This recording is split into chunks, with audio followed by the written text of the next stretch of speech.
आज हम एक बहुत ही महत्वपूर्ण टॉपिक के ऊपर बात करेंगे। जी हाँ, उसका नाम है leave and license agreement.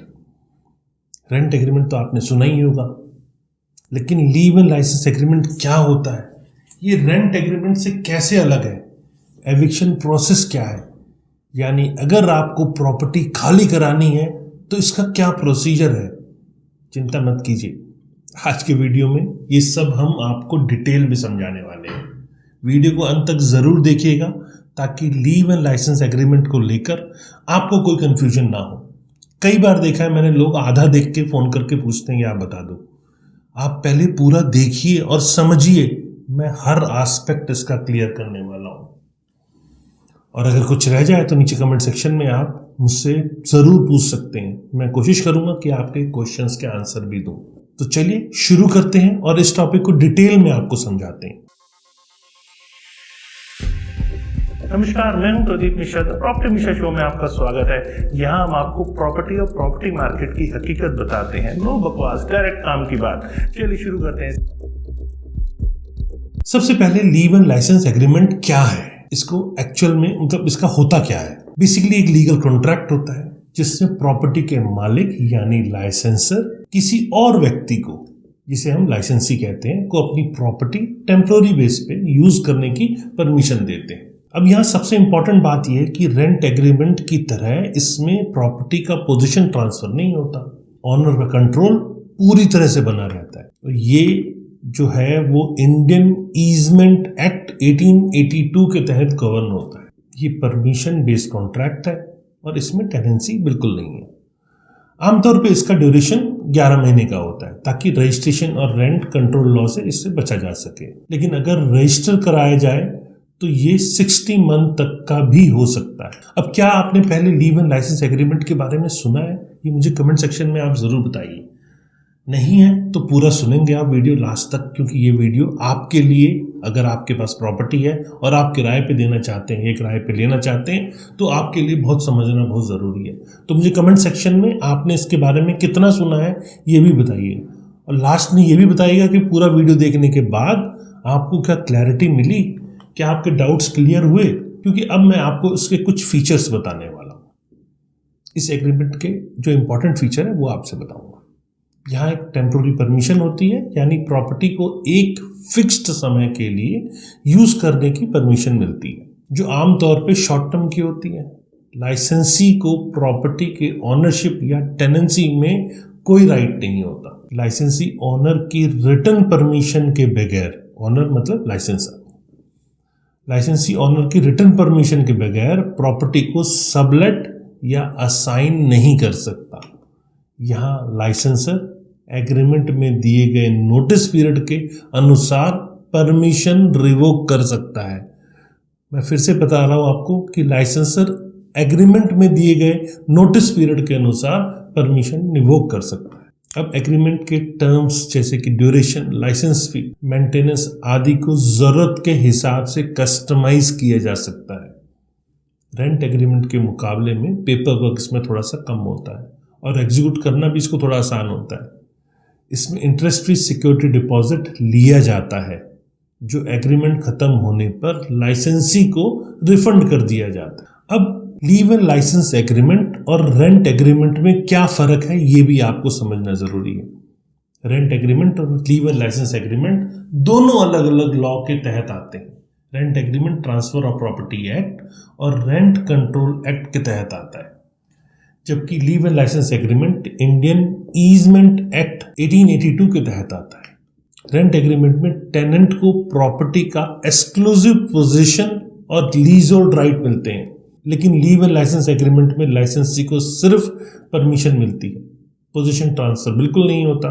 Rent agreement आमतौर पे अगर हम बात करें तो लॉन्ग टर्म के लिए होता है, जैसे कि 1 साल या उससे ज़्यादा समय के लिए, जबकि लीव एंड लाइसेंस एग्रीमेंट आमतौर पे देखा गया है कि शॉर्ट टर्म के लिए होता है, लगभग 11 महीने तक के लिए होता है। अब रेंट एग्रीमेंट में टेनेंट प्रॉपर्टी को सबलेट कर सकता है, लेकिन सब्जेक्ट टू कंडीशन।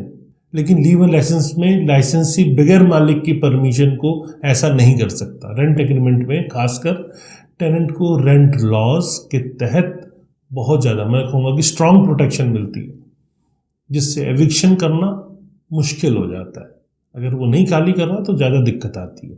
लेकिन लीव लाइसेंस में लाइसेंसी को कम प्रोटेक्शन मिलती है और एविक्शन भी आसान होता है। रेंट एग्रीमेंट में एविक्शन के लिए कोर्ट का ऑर्डर और लीगल प्रोसीडिंग्स ज़रूरी होते हैं, लेकिन लीव लाइसेंस एग्रीमेंट में नोटिस देकर ही एग्रीमेंट टर्मिनेट किया जा सकता है। कोर्ट की ज़रूरत यहाँ बिल्कुल नहीं पड़ती है। रेंट एग्रीमेंट 11 महीने से ज़्यादा के लिए जनरली यूज़ होता है तो रजिस्ट्रेशन करना ज़रूरी हो जाता है, लेकिन लीव लाइसेंस एग्रीमेंट आमतौर पे 11 महीने से कम के लिए होता है और इसे रजिस्टर करना भी ज़रूरी नहीं होता। लेकिन अगर 11 महीने से बड़ा है तो आपको इसको रजिस्टर करना ज़रूरी है। अब रेंट एग्रीमेंट में टेनेंट को लीज के दौरान, जैसे वो उसने लीज पे लिया हुआ है, लीज के दौरान प्रॉपर्टी पर कंट्रोल मिलता है पूरा, जबकि लीव एंड लाइसेंस में ऑनर को पूरा कंट्रोल होता है। रेंट एग्रीमेंट रेजिडेंशियल हो या कमर्शियल हो, दोनों के लिए होता है, लेकिन लीव एंड लाइसेंस ज़्यादातर देखा जाता है कि शॉर्ट टर्म रेजिडेंशियल या कमर्शियल के लिए यूज़ होता है। अब property owners leave and license agreement को क्यों पसंद करते हैं, ये भी आपके लिए जानना जरूरी है। उसका सबसे बड़ा कारण है कि इसमें टेनेंसी राइट क्रिएट बिल्कुल नहीं होते, जिससे एविक्शन प्रोसेस आसान हो जाता है और रेंट एग्रीमेंट के मुकाबले इसे टर्मिनेट करना आसान है और बहुत फास्ट है। प्रॉपर्टी या लीगल पोजीशन और कंट्रोल ऑनर के पास ही रहता है। अब एग्रीमेंट के कुछ टर्म्स फ्लेक्सिबल होते हैं, जैसे कि शॉर्ट टर्म ज़रूरतों के अनुसार कस्टमाइज इसे किया जा सकता है। रेंट कंट्रोल लॉ के अंतर्गत लीगल डिस्प्यूट का रिस्क कम होता है, कंप्लायंस और रजिस्ट्रेशन फॉर्मेलिटी भी कम होती है। अब मैंने खुद देखा है कि leave and license agreement property owners को एक कहीं हद तक पीस ऑफ माइंड देता है। अब कुछ इंपॉर्टेंट क्लॉज हैं जो लीव एंड लाइसेंस एग्रीमेंट में होने चाहिए, तो इन क्लॉजेस को आप ज़रूर शामिल करें। दोनों पार्टीज यानी लाइसेंसर और लाइसेंसी की पूरी डिटेल उसके अंदर होनी चाहिए। प्रॉपर्टी का डिटेल डिस्क्रिप्शन होना चाहिए। लाइसेंसी की टर्म यानी कि ड्यूरेशन, या जो आमतौर पे 11 महीने का होता है, लाइसेंसी फ़ी और पेमेंट टर्म्स, साथ में सिक्योरिटी डिपॉजिट का अमाउंट, रिफंड अगर करना है तो रिफंड की या कंडीशन, क्योंकि सिक्योरिटी डिपॉजिट आप लेंगे उसके रिफंड की कंडीशंस भी आपको डालनी है। मेंटेनेंस की रिस्पॉन्सिबिलिटी यानी कौन क्या खर्च करेगा ये आपको पहले क्लियर करना होता है, उस एग्रीमेंट में मेंशन कर लेना चाहिए। इलेक्ट्रिसिटी और यूटिलिटी पेमेंट्स की जिम्मेदारी किसकी होगी वो भी आपको मेंशन कर लेना चाहिए। प्रॉपर्टी को सबलेटिंग करने या उसमें अल्टरेशन करने या फिर लीगल एक्टिविटीज़ करने पर रिस्ट्रिक्शन या जो भी आपकी म्यूचुअल अंडरस्टैंडिंग है वो आपको ज़रूर मेंशन कर लेना चाहिए। एग्रीमेंट को टर्मिनेट करने के लिए नोटिस पीरियड जो आमतौर पे 30 दिन का होता है वो भी ज़रूर मेंशन कर लेनी चाहिए। लाइसेंसर को इंस्पेक्शन राइट्स मिल रहे हैं ये भी आपको मेंशन करना चाहिए। डिस्प्यूट रिजोल्यूशन मैकेनिज्म जैसे कि आर्बिट्रेशन या मीडिएशन क्लॉज ये भी आपको डाल लेना चाहिए। एग्रीमेंट को रिन्यू करने के लिए क्या टर्म्स एंड कंडीशंस होगी ये भी आपको डाल लेना चाहिए। अब बात करते हैं लीगल एविक्शन प्रोसेस की। एविक्शन प्रोसेस में भी दोनों एग्रीमेंट में फ़र्क होता है। Rent agreement rent control laws और ट्रांसफर ऑफ प्रॉपर्टी एक्ट के तहत आता है। लैंडलॉर्ड को टेनेंट को फॉर्मल एविक्शन नोटिस देना होता है, जिसमें वैलिड ग्राउंड जैसे कि रेंट और एग्रीमेंट का ब्रीच या प्रॉपर्टी की पर्सनल ज़रूरत बतानी होती है। टेनेंट कोर्ट में एविक्शन को कंटेस्ट कर सकता है। एविक्शन के लिए कोर्ट ऑर्डर ज़रूरी होता है, इसीलिए प्रक्रिया लंबी हो सकती है। टेनेंट को स्ट्रॉन्ग लीगल प्रोटेक्शन मिलता है, इसीलिए एविक्शन थोड़ा सा मुश्किल हो जाता है। अब लीव एंड लाइसेंस एग्रीमेंट जो इंडियन ईजमेंट एक्ट और कॉन्ट्रैक्ट लॉ के तहत आता है ये तो मैंने आपको पहले भी बता दिया, लेकिन लाइसेंसर एग्रीमेंट के अनुसार नोटिस देकर लाइसेंसी को टर्मिनेट किया जा सकता है। लाइसेंसी को टेनेंसी राइट नहीं मिलते, इसीलिए एविक्शन आसान और तेज हो जाता है। आमतौर पर कोर्ट ऑर्डर की ज़रूरत नहीं होती यहाँ पर, लेकिन अगर लाइसेंसी प्रॉपर्टी खाली करने में मना करे तो कोर्ट जाना आपको पड़ सकता है। लाइसेंसी को कम लीगल प्रोटेक्शन मिलती है। चलिए अब बात करते हैं कॉमन डिस्प्यूट और उनके रेजोल्यूशन की। ये डिस्प्यूट्स आम तौर पे आते हैं, जैसे कोई बड़ा डिस्प्यूट नहीं है, जैसे कि लाइसेंस फ़ी या रेंट का नॉन पेमेंट या फिर प्रॉपर्टी को डैमेज करना, अनऑथराइज सबलेट या मिसयूज़ करना और एग्रीमेंट के बगैर नोटिस के अर्ली टर्मिनेट कर देना। ये कुछ कॉमन डिस्प्यूट्स होते हैं। वैसे अधिकतर डिस्प्यूट नेगोशिएशन, मीडिएशन या आर्बिट्रेशन के जरिए सॉल्व किए जाते हैं, जैसे एग्रीमेंट में ऑलरेडी मेंशन किया जाता है। अब रजिस्ट्रेशन और स्टैंप ड्यूटी की बात कर लेते हैं। अगर लीव लाइसेंस एग्रीमेंट 11 महीने से कम के लिए है तो रजिस्ट्रेशन ज़रूरी नहीं है, लेकिन अगर 11 महीने से ज़्यादा का है तो रजिस्ट्रेशन करना रिकमेंडेड होता है ताकि लीगल डिस्प्यूट से आप बच पाएँ। स्टैंप ड्यूटी और अलग अलग स्टेट के अंदर अलग अलग चीज़ें होती हैं, तो किसी भी स्टेट का मैं कॉमन फार्मूला नहीं बता सकता। तो स्टैंप ड्यूटी के लिए जिस स्टेट में है आपको उसी के हिसाब से चेक करना है कि वहाँ क्या स्टैंप ड्यूटी लगने वाली है। स्टैंप ड्यूटी देने से एग्रीमेंट लीगली इन्फोर्सेबल बन जाता है। ऑनलाइन रजिस्ट्रेशन की सुविधा भी उपलब्ध होती है, जिससे जो प्रोसेस है वो बहुत ईजी वे में हो जाता है। अब इसके कुछ एडवांटेजेस और डिसएडवांटेजेस भी बता देता हूँ आपको। जी हाँ, एडवांटेज ये है कि एक फ्लेक्सिबल होता है और टर्मिनेट करना आसान होता है। लीगल फॉर्मेलिटी, पेपरवर्क कम होता है। प्रॉपर्टी का पोजीशन और कंट्रोल ऑनर के पास रहता है। शॉर्ट टर्म कमर्शियल या रेजिडेंशियल यूज के लिए ये सुटेबल माना जाता है। क्लियर राइट्स और रिस्पॉन्सिबिलिटी होने से डिस्प्यूट कम होते हैं। अब कुछ डिसएडवांटेजेस भी जानना जरूरी है आपके लिए।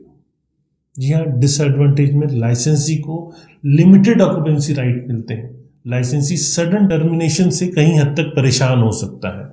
लाइसेंसी को प्रॉपर्टी सबलेट या लाइसेंस ट्रांसफर करने का अधिकार बिल्कुल नहीं होता। कभी कभी शॉर्ट टर्म यूज के लिए फीस ज़्यादा देनी पड़ सकती है। टेनेंट के मुकाबले ऑक्यूपेंट्स को कम सिक्योरिटी यहाँ मिलती है। अब कुछ प्रैक्टिकल टिप्स। जी हाँ, प्रॉपर्टी ऑनर और लाइसेंसी एग्रीमेंट के सारे टर्म्स को क्लियरली ड्राफ्ट करें और साइन करने से पहले अच्छी तरह ज़रूर समझ लें आप। पेमेंट, मेंटेनेंस, टर्मिनेशन से जुड़े डिटेल क्लॉज ज़रूर इसके अंदर शामिल कर लें। पेमेंट और कॉरेस्पॉन्डेंस का प्रॉपर रिकॉर्ड रखें। नोटिस हमेशा रिटर्न में दें और उसका प्रूफ भी अपने पास रखें। एग्रीमेंट ड्राफ्ट करने और डिस्प्यूट रिजॉल्व करने के लिए लीगल एक्सपर्ट से ज़रूर सलाह लें। एग्रीमेंट को समय पर रिन्यू या फिर टर्मिनेट करें ताकि अनऑथराइज्ड ऑक्यूपेशन से बचा जा सके। अब कुछ डिस्प्यूट रिड्रेसल मेथड जो कि रेंट एग्रीमेंट और लीव लाइसेंस एग्रीमेंट में होते हैं। अगर कोई डिस्प्यूट हो जाए तो पहले नेगोशिएशन करें और कम्युनिकेशन से समाधान करने की कोशिश करें। एग्रीमेंट के टर्म्स को फिर ध्यान से पढ़ें। मीडिएशन के लिए किसी तीसरे व्यक्ति की मदद आप ले सकते हैं। अगर बात नहीं बनी तो लीगल नोटिस भेजें। आर्बिट्रेशन क्लॉज हो तो आर्बिट्रेटर को बुलाएं। कोर्ट जाना आखिरी विकल्प होना चाहिए।